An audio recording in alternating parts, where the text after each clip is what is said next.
Penangkapan Bupati Bekasi nonaktif Ade Kuswara Kunang dan ayahnya HM Kunang oleh Komisi Pemberantasan Korupsi, KPK, turut membuat heboh di Desa Sukadami, Cikarang Selatan, Bekasi. Warga yang tinggal di sekitar istananya kaget bahwa ada kasus di balik kesan kedermawanan keluarga kaya raya tersebut. Di Desa Sukadami, rumah yang ditinggali HM Kunang sang kepala desa tergolong istimewa. Rumah itu satu dari 6 rumah dalam klaster di Desa Sukadami. Saat disambangi Republika, 2 penjaga keamanan berjaga di depan gerbang dan pagar setinggi 3 meter.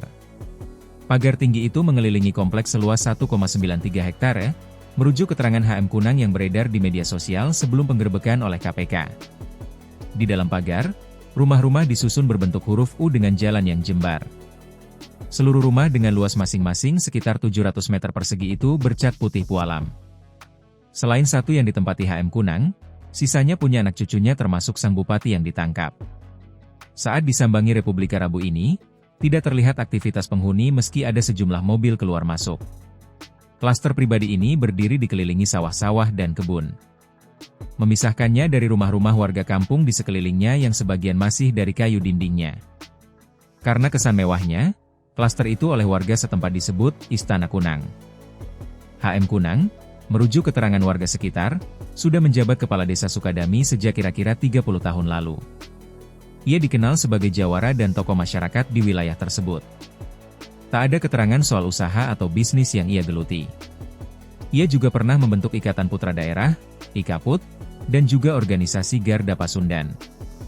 Ketokohannya jadi salah satu faktor penentu kemenangan anaknya saat maju pada Pilkada Kabupaten Bekasi 2024.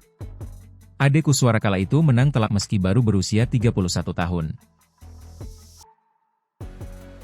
Alimah, warga pemilik warung yang tinggal berdekatan dengan klaster HM Kunang di Sukadami, menjelaskan, meski sudah puluhan tahun menjabat, ia baru saja pindah ke lokasi terkini di RT 08 RW 04. Klaster tersebut rampung dibangun kisaran tahun 2022 sampai 2023. Betul itu rumahnya.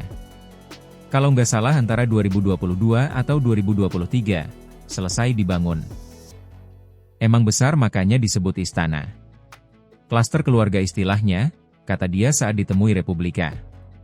Alimah menyampaikan, kasus yang menjerat Kunang dan anaknya membuat kaget warga sekitar. Selama ini, Kunang mencitrakan diri sebagai seorang dermawan.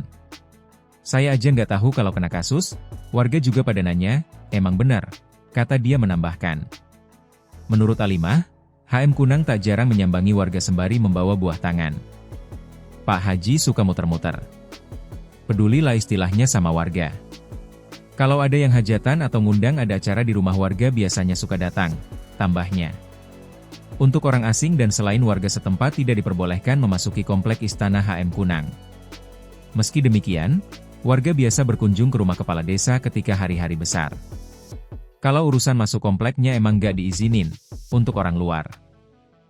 Warga sendiri jarang ada yang masuk kecuali kalau hari-hari besar kayak Lebaran, puasa, Maulid. Silaturahmi aja, ungkap Alimah. Warga sempat mengakui melihat sejumlah unit kendaraan penyidik Komisi Pemberantasan Korupsi, KPK, memasuki kawasan klaster tersebut pada 23 Desember lalu. Saat itu penyidik KPK menggelar penggeledahan di rumah HM Kunang sebagai tersangka.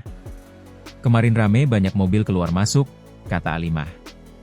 Muhammad Muhlis, warga yang tinggal tidak jauh dari klaster rumah HM Kunang, mengatakan, dirinya juga tidak menyangka bahwa HM Kunang terjerat kasus korupsi.